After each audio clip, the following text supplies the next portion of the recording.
Hello friends, welcome back to my channel. সবাইকে happy independence ডের অনেক অনেক শুভেচ্ছা জানিয়ে ভিডিওটি শুরু করছি। আজ তোমাদের সাথে স্বাধীনতা দিবস উপলক্ষে শেয়ার করব তিরঙ্গা পোলাওয়ের রেসিপি। তো এখানে দেখো, একটি বাটিতে আমি পোলাওটা বানানোর জন্য 400 গ্রামের মতো বাসমতি চাল 20 মিনিটের মতো জলে পরিষ্কার করে ধুয়ে ভিজিয়ে রেখেছিলাম। 20 মিনিট পর আবারও ভালোভাবে চালটা পরিষ্কার করে কয়েকবার ধুয়ে নিচ্ছি। এখানে গ্যাসে একটি পাত্রে জল গরম করতে বসিয়ে দেব পোলাওটা তৈরি করার জন্য। তো সবার প্রথমে জলটা দিয়ে দিলাম, এর মধ্যে দিয়ে দেব স্বাদ অনুযায়ী কিছুটা নুন, আর দিয়ে দেব 2 চামচের মতো সাদা তেল। তেলটা তোমরা এই সময় ব্যবহার করো, তাহলে পোলাওয়ের ভাতটা ঝরঝরে থাকবে। তো জলটা মোটামুটি গরম হয়ে আসলে এর মধ্যে চালটা দিয়ে দিলাম। এটা আমি 90% মতো কুক করে নেব। এদিকে সবুজ রঙের পোলাওটা বানানোর জন্য আমি এখানে একটি ব্লেন্ডারের মধ্যে নিয়ে নিচ্ছি ধনেপাতা, আর নিয়ে নিচ্ছি 2টো কাঁচা লঙ্কা। এর মধ্যে আমি অল্প জল দিয়ে এটি স্মুথ পেস্ট তৈরি করে নেব। তো এবার চলে আসলাম পোলাওটা রান্না করব। তো সবার প্রথমে একটি পাত্রে 3 চামচের মতো ঘি দিয়ে দিলাম। তো সবার প্রথমে সাদা পোলাওটা তৈরি করব। সাদা পোলাওটা হালকা একটু মিষ্টি রাখবো, আর তার মধ্যে আমি কাজু কিশমিশ ব্যবহার করব। তার জন্য এখানে দেখো, ঘিয়ের মধ্যে সবার প্রথমে কাজু বাদাম দিয়ে দিয়েছি, এরপর কিছু কিশমিশ দিয়ে দেব, দিয়ে ভালোভাবে ঘিয়ের সাথে ভেজে তুলে নেব।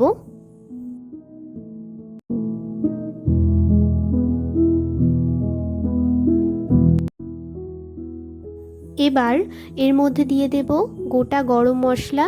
গোটা গরম মশলার থেকে যখন একটি সুন্দর গন্ধ বেরোতে শুরু করবে, তখন এর মধ্যে আমি যে ভাতটা করে রেখেছি সে ভাতটা দিয়ে দেব।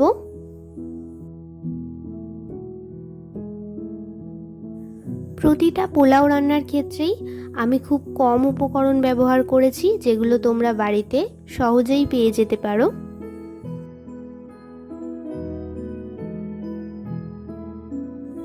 তো এখানে দেখো, ভাতটা দিয়ে দিয়েছি, এর মধ্যে দিয়ে দিলাম এবার স্বাদ অনুযায়ী নুন, অল্প পরিমাণে একটু দিয়ে দেব গোলমরিচের গুঁড়ো, আর দিয়ে দেব পরিমাণ মতো চিনি। এবার ভেজে রাখা কাজু কিশমিশগুলোও দিয়ে দিলাম, আর 1 থেকে 1.5 চামচের মতো ঘি দিয়ে সব কিছু খুব ভালোভাবে একটু ফ্রাই করে নেব।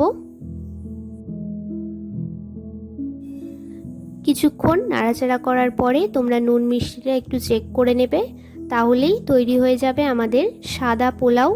এরপর আমরা সবুজ পোলাওটা তৈরি করব।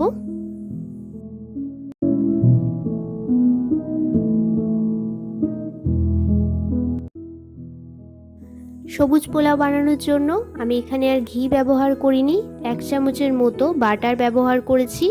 বাটারের মধ্যে একেবারে অন্য কিছু দেব না, যেটা ধনেপাতা আর কাঁচা লঙ্কার পেস্টটা করে রেখেছিলাম সেটা ডাইরেক্ট এখানে দিয়ে দেব।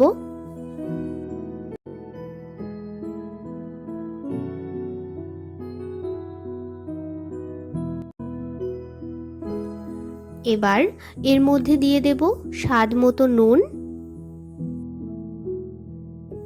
আর যেহেতু এখানে কাঁচা লঙ্কা ব্যবহার করেছি তাই সেটা ব্যালেন্স করার জন্য 1 চামচের মতো এখানে আমি চিনি ব্যবহার করলাম।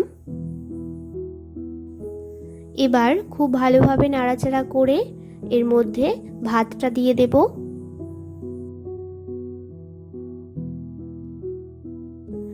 আমি যেহেতু এখানে খুব কম উপকরণ ব্যবহার করেছি, তোমরা চাইলে তোমাদের পছন্দ মতো এখানে অল্প কিছু মশলা ব্যবহার করতে পারো।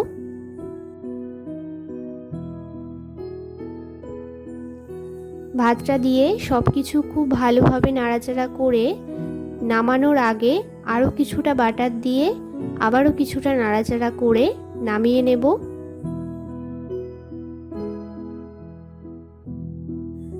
এবার তৈরি করব লাল পোলাওয়ের রেসিপি। তো লাল পোলাও বানানোর জন্য আবারও সেই কড়াইতে আমি 1 চামচের মতো বাটার দিয়ে দিচ্ছি।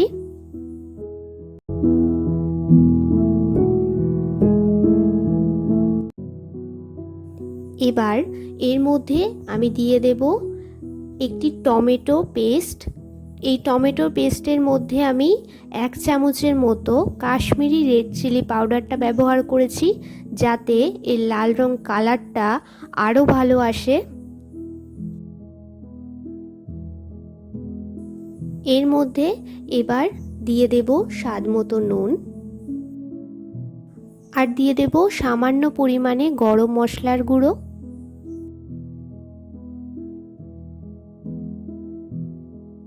এবার সব উপকরণগুলো খুব ভালোভাবে কিছুক্ষণ নাড়াচাড়া করে এর মধ্যেও ভাতটা এবার দিয়ে দেব।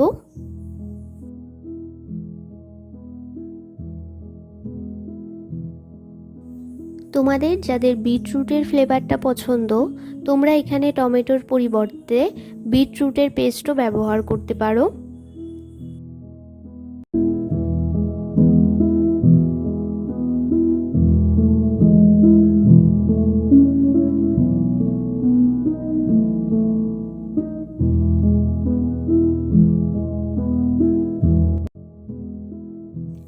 তো এখানে আমি সব কিছু খুব ভালোভাবে মিশিয়ে নিয়েছি। আমাদের 3টি পোলাওই খুব ভালোভাবে তৈরি হয়ে গেছে। এবার একটি প্লেটে এগুলিকে ভালোভাবে একটু সাজিয়ে নেব। রাইস বা পোলাওয়ের সাথে সার্ভ করার জন্য বেশ কিছু গ্রেভির রেসিপি আমার চ্যানেলে অলরেডি আগে করা আছে। যদি তোমরা সেগুলো দেখতে চাও, আমি কিছু রেসিপি ডেসক্রিপশন বক্সে দিয়ে রাখবো, তোমরা সেখান থেকেও চেক করতে পারো।